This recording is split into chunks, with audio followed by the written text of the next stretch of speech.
কোরবানির পশুর হাটের সবশেষ খবর জানাতে এই মুহূর্তে রাজধানীর গাবতলী পশুর হাটে আছেন সহকর্মী কামরুল হাসান সবুজ।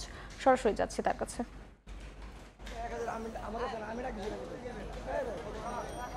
শেষ মুহূর্তের কেনাকাটা এখনো জমজমাট। রাজধানীর পশুর হাট রাত 11টা পার হয়ে গেছে, তবুও বেচাকেনা চলছে এবং এখন পর্যন্ত সেই একই প্রতিক্রিয়ার ভেতর দিয়ে বেচাকেনা চলছে। অর্থাৎ যারা কিনতে পারছেন তারা বলছেন মোটামুটিভাবে দাম তাদের প্রত্যাশা মতো দামে কিনতে পারছেন, এবং যারা এখনো পশু নিয়ে বসে আছেন অর্থাৎ দাঁড়িয়ে আছেন বিক্রির জন্য তারা আসলে বলছেন দাম পাওয়া যাচ্ছে না, দাম করছেন না ক্রেতারা। অর্থাৎ তারা যেভাবে প্রত্যাশা করছেন সেই প্রত্যাশা মতো দাম না পাওয়াতে তারা ছাড়তে পারছেন, এবং অনেকে এর মধ্যে বলেছেন তারা যদি প্রত্যাশা মতো দামে না পান তাহলে হয়তো ফিরিয়ে নিয়ে যাবেন, কিন্তু যে দাম তারা শুনতে পাচ্ছেন ক্রেতার কাছ থেকে সেই দামে তারা বিক্রি করবেন না। এখন পর্যন্ত এই হাটে বেশ সংখ্যক পশু রয়েছে, যে পশু সেই তুলনায় আসলে ক্রেতা কম, যেটি বিক্রেতারা বলছেন যে তার কারণে তারা আসলে বেশি দাম হাঁকিয়ে খুব একটা সুবিধা করতে পারছেন না, আর ক্রেতারা দেখে শুনে কিনে নিতে পারছেন শেষ মুহূর্তে যারা কিনতে চেয়েছিলেন।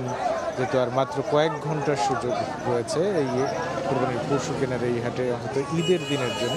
এরপরে অবশ্যই ঈদের দিনেও বেচা বিক্রি চলে, কিন্তু তবু আজকের জন্য যে ঈদের শেষ হাট হিসেবে যে বেচাকেনা সেই বেচাকেনাটা বেশ খানিকটা চলছে। তবে কিছুটা এখনও জমজমাট বলা যায়, কিন্তু ঘণ্টাখানেক আগে যত মানুষ ছিলেন, যত ক্রেতা বিক্রেতা যতটা মুখর ছিল এই হাট, ঠিক ততটা না, তার চেয়ে কিছুটা কমে গেছে। আবার কিছুক্ষণ পরে হয়তো মানুষজন আবার আরেক দফায় আসবেন এবং বেচাকেনা বাড়বে বা বেশি হবে, ঠিক সেই অপেক্ষা আছেন। আমরা যদি দেখাই যে বেশ সংখ্যক পশুর খামারি এবং ব্যাপারী তাদের পশু নিয়ে দাঁড়িয়ে আছেন, পরবর্তী যে আরেক দফায় যে বেচাকেনা জমবে সেই প্রত্যাশায় আছেন, এবং সেই যে ছোট মাঝারি গরুর যে বিক্রি বেশি সেটি আমরা দেখেছি।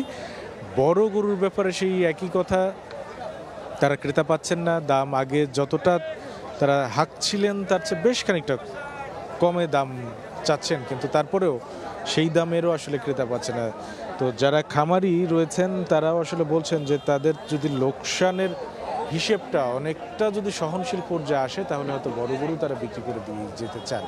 তো স্বাভাবিকভাবেই যে এই যে গরুর হাট, কোরবানির পশুর হাট বিকেল পর্যন্ত বেশ খানিকটা বিক্রি পরে অনেকটাই ফাঁকা হয়ে গেছে, তবে সন্ধ্যা পরে থেকে আবারও জমে উঠেছে এটাই বলা যায়। তো এখান থেকে আমার কাছে এই মুহূর্তেই ছিল সবশেষ খবর।